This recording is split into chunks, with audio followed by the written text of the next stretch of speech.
2 सप्ताह पूर्व ही हमने आदरणीय महामहिम को ज्ञापन दिया था कि आपसे हम लोग एक भेंट चाहते हैं, याचना की थी हमने, और उसी के तहत कल रात को फ़ोन आया कि आपकी जो आवेदन था उसको स्वीकार किया गया है। आप लोग राजभवन कल 2:20 में आइए, महामहिम मिलेंगे। तो हमारी जो मांगे हैं स्पष्ट हैं, वही खतियान आधारित 1932 की खतियान के आधारित नीतियाँ, और साथ ही जो 2 वोटर ID, क्योंकि भारतीय संविधान भी कहता है कि एक देश में एक व्यक्ति एक ही वोटर ID का उपयोग कर सकता है। तो हमारे यहाँ कहीं ना कहीं 40 से 50 लाख अवैध वोटर ID हैं, जिस कारण झारखंड को बहुत ज़्यादा नुकसान हो रहा है। तो उन पर चीज़ों पर भी बातें होंगी। दूसरी बात, जो ये 10th और 12th का नियोजन नीति आई है, उसको रद्द करना ही होगा, क्योंकि बहुत सारे ऐसे हैं जो 20 साल से महाराष्ट्र में झारखंडी हैं, जो खतियानदारी हैं, उनके बच्चे वहीं पढ़ के आए हैं, तो वे कहीं ना कहीं से बाहर हो जाएंगे इस क्राइटेरिया में, वे गैर झारखंडी हो जाएंगे। और बहुत सारे लोग ऐसे भी हैं जो रांची में हैं, जर्मनी के हैं, लेकिन वे झारखंडी हो जाएंगे 10th 12th यहाँ करने से। तो ये नीति बेईमानी नीति है, इन सब पहलुओं पर बात होगी। और UG to PG की जो पढ़ाई है, हमारी जो यहाँ की क्षेत्रीय भाषाएं हैं, उन पर सरकार प्रोत्साहन करे, उन्हें संरक्षण दे, उन्हें बहुत सारी बिंदु हैं, उन्हीं पर राज्य के प्रथम नागरिक होते हैं। ये एक संदेश मुख्यमंत्री तक अपना पहुंचाएंगे कि आखिर राज्य में हो क्या रहा है। ये तो जवाब तलब कर सकते हैं मुख्यमंत्री माध्यम से, क्यों? देखिए, मुख्यमंत्री को कुछ समझ में आ नहीं रहा है। उनका स्टेटमेंट हम देख लिए,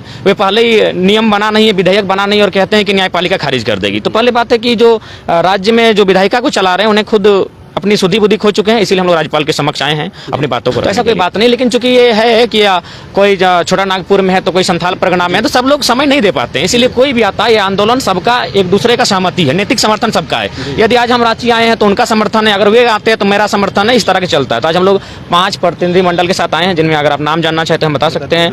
हम एक स्वयं हैं, एक गौतम कुमार हैं, एक मोतीलाल महतो हैं, विनोद उरांव हैं, और उत्कर्ष कुमार महतो हैं। ये 5 लोग आज हमारी जो प्रतिनिधि मंडल टीम है 5, उनके साथ। फुटबॉल खेलने वाला अथवा फुटबॉल कमेंट्री वाला नेता नहीं बन सकता है, वे विवेकानंद का अपमान कर रहे हैं, भारत के महान संत। उन्होंने स्पष्ट कहा था कि भारत के युवाओं, तुम्हें अगर आज़ाद कराना है भारत को, तो उसके लिए तुम्हें फुटबॉल खेलना होगा। इसलिए क्योंकि भारत हिंदू मुस्लिम जाति के नाम पे बटा हुआ था, लोग एक जगह आ नहीं रहे थे। लेकिन फुटबॉल एक ऐसा खेल होता है जो एक जगह पे लाता है। कभी आप फुटबॉल खेल में जाइए जहाँ गांव में होता है, एक जर्सी जो बदबू मारता है, अगला प्लेयर उस जर्सी को पहनकर उतरता है। यानी फुटबॉल लोगों को जमीन से जोड़कर रखता है। हेमंत बाबू फुटबॉल खेले नहीं है, इसलिए इन बातों को नहीं जानते।